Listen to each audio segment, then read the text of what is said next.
I've just watched a remarkable and eye-opening interview with a Financial Times journalist named Patrick McGee, and he has a book coming out called Apple in China.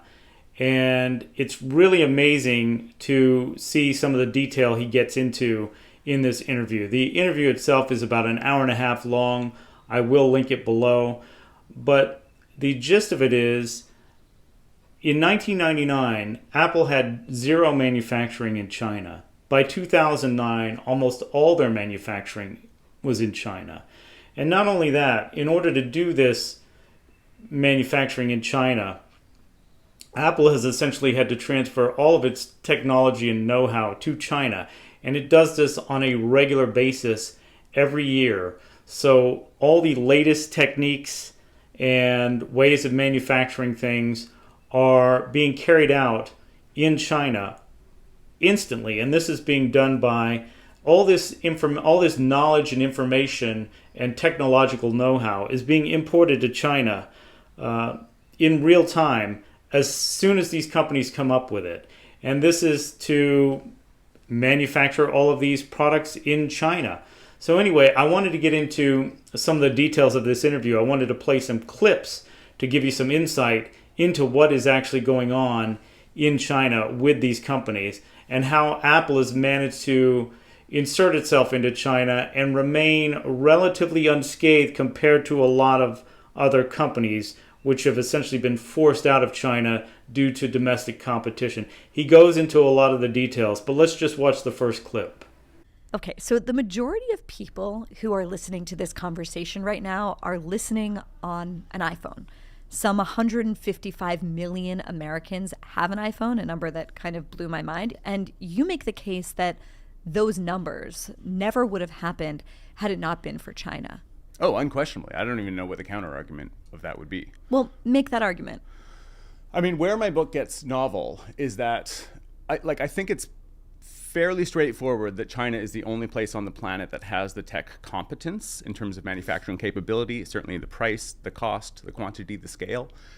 My novel argument is that it has those skills because Apple built them there, right? It's not that China offered something to Apple, that Apple didn't find these skills in China. It shipped people over by the plane load and created them. And so it's this another layer of nuance that Apple is dependent on the very capabilities that it created. And I think this is like the biggest untold story in tech over the last 25 years. And like my jaw was on the floor as I talked to 200 people and sort of unraveled it all. But I mean, some of the numbers, like anytime you're dealing with Apple, the numbers are just crazy. And so the two numbers that really stick out at me are that the number of people they have trained in China since 2008 is 28 million. Okay, so that's larger than the labor force of California. And the investments they were making in China by 2015 were $55 billion a year. And that's such a large number that I couldn't find any corporate equivalent. So I had to go to nation building efforts. And I took the Marshall Plan, so the most famous nation building effort ever, converted it to 2015 dollars, and you realize that Apple is investing in China twice that of the annual spend of the Marshall Plan. And the Marshall Plan is for 16 countries. The Cook Plan, if you will, reference to Tim Cook there, is in one country, right? And it's obviously the chief adversary of the US. So once I started putting those things together, it was like, oh my God, there was a remarkable story here.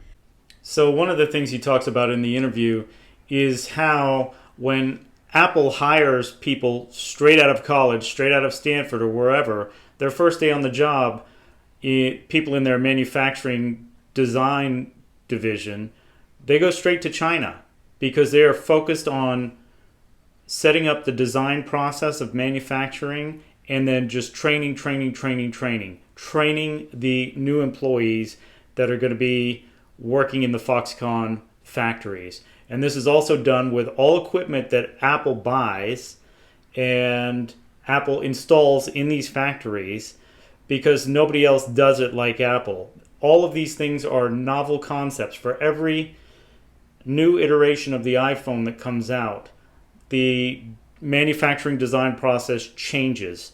So every year there is a brand new infill. There's a brand new refreshing of all the techniques and technology coming into these factories. and it's billions of dollars a year. I think he says something like $66 billion a year of all this know-how being injected into China on an annual basis. So let's watch another clip. How did I speak to more than 200 people? It's because it's not that I spoke to 200 disgruntled former employees, right? It's that there's a lot of people within Apple, including current employees, who are not happy with the consolidation into China over the last 20 years. And they're upset about it. And they will think very happily of Apple. Most of my sources give me the blue bubble back when I'm texting them, right? They're on iPhones. But they don't love what Tim Cook has done in China. And so they're going to, at first, dozens of factories, but later hundreds of factories. And not only are they like co-inventing processes and doing like proprietary software on the machines to make this stuff run, but they are purchasing the machinery in the hundreds of millions of dollars, and then later in the billions of dollars, right? So in other words, you're not relying on a factory that has certain set of skills. You're giving them those skills, and you're spending billions of dollars on the machinery, allowing them to operate not just above their perceived capabilities, but their actual capabilities, because they wouldn't have the money to invest anyway. So they take unprecedented control of the supply networks in China. So it's not just the machines they're buying, it's not just the investment, it's also the training.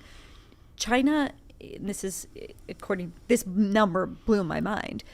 Apple has trained 28 million workers in China since 2008. Yeah. By having all these facilities that are really like, almost like made to order in a certain sense. Like if you're a factory developer and you're going to get new orders, the Chinese government will work with you hand in glove to build at just insane speeds where we would still honestly be doing the environmental paperwork by the time the factory goes up in China. And they're doing that because China's ability to scale is so dramatic that it basically undercuts international competition and literally plays a role deindustrializing all rival nations. So think of just get outside the iPhone for a second. Think of a solar panel. Okay. I mean, those are created in the 1950s by America. And until the 1980s, I think we were doing 80 or 90% of the production. Now it's 3%.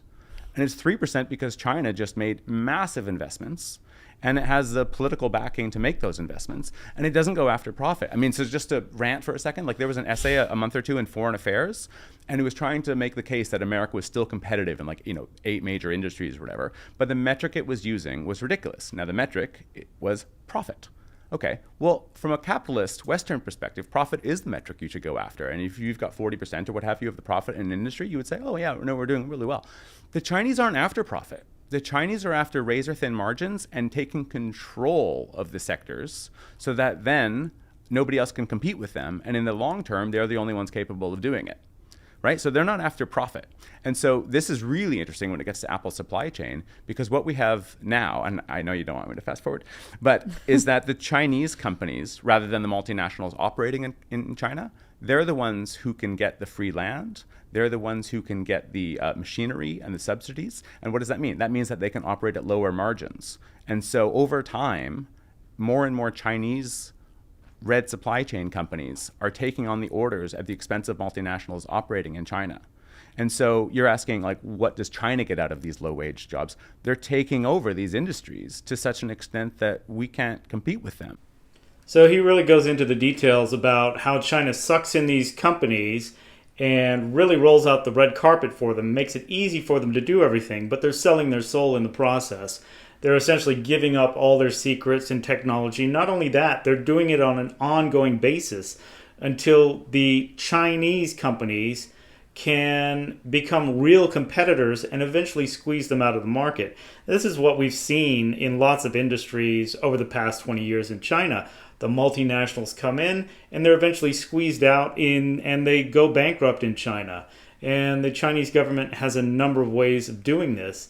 And in the next clip, he really goes into the details about some of the executives who were over there were absolutely clueless about this. I don't know how you could be clueless about this. Maybe it's because of all the hours that they're just focusing on doing their products and really just delving into the manufacturing and creation of their products, and they had essentially a tunnel vision because they were competing with other companies.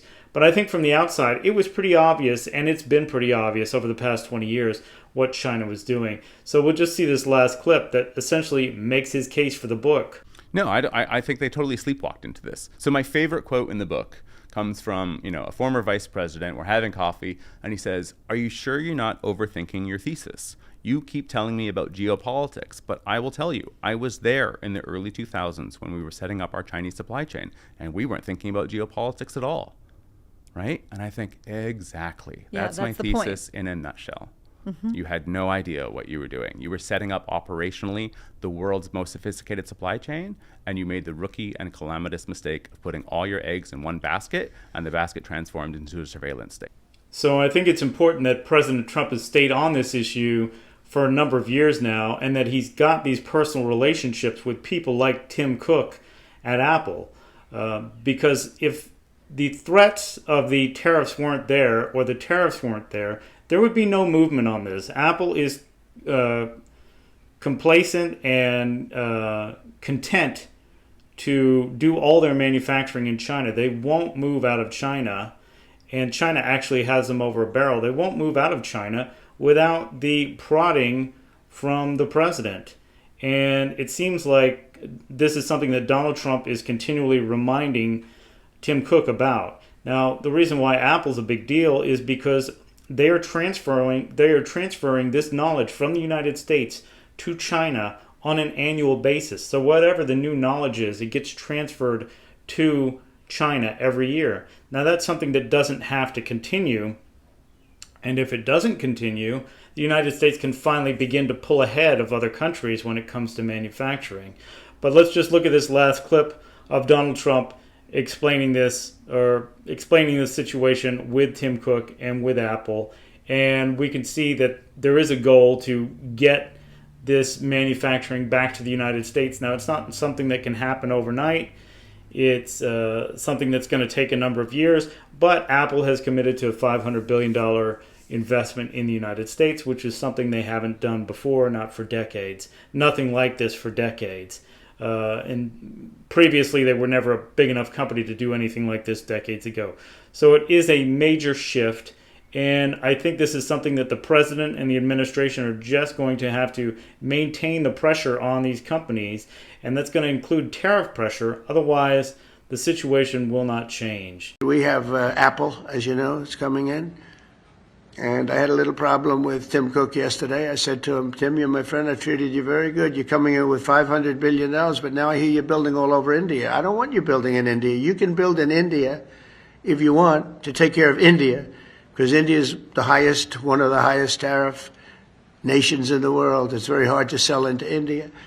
And they've offered us a deal where basically they're willing to literally charge us no tariff. So we go from the highest tariff, you couldn't do business in India. We're not even a top 30 in India because the tariff is so high, to a point where they have actually told us, I assume you too, Scott, you were working on that also, that there will be no tariff, right? Would you say that's a difference?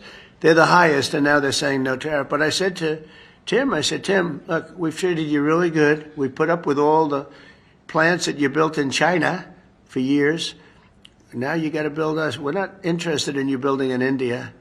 India can take care of themselves. They're doing very well. We want you to build here, and they're going to be upping their production in the United States. Apple. So Apple's already in for $500 billion, but they're going to be upping their production. So it'll be great. So I really think we've gone from a laughingstock 6 months ago to the hottest country anywhere in the world. And that's not just in business, that's in everything else, and it's psychologically hot too. So you can see that this is really something that's at the front of Trump's mind, and he's always talking about it, he's always putting pressure on it, and this is the only way that things are going to change, because these companies would be much happier if it was just forgotten about and they could get back to business as usual. However, I think with these tariffs and with the continual talking about it, this is going to be an unrelenting pressure that is not going to let up on these companies.